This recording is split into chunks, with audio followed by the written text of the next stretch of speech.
apresentar vocês a Pandola. Gente, olha que fofura. Que fofura, gente. Olha isso. Gente, que coisa mais fofa, gente. E ela tem quantos meses, sei lá. E olha o tamanhozinho dela. Olha o tamanho. É porque ela tá aqui, não dá pra ver direito. Mas eu vou colocar ela no chão e vou mostrar pra vocês. Ó. Vem aqui, Pandola. Gente, olha isso. Olha isso, gente. Ai, que fofinha. Gente, ela é muito fofinha. Muito inteligente, cara. Pandora, vem aqui.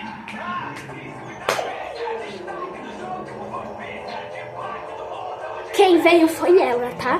Minha cachorrinha, 5 anos. Olha o tamanho dela. Gente, tem cabimento isso? Tem cabimento? Olha a diferença. Olha a diferença. Olha a diferença.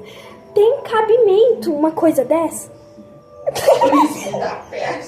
Tá cheirando minha orelha, menina. Tem cabimento uma coisa dessa? Ai, ai, ai. Tem cabimento? Não tem.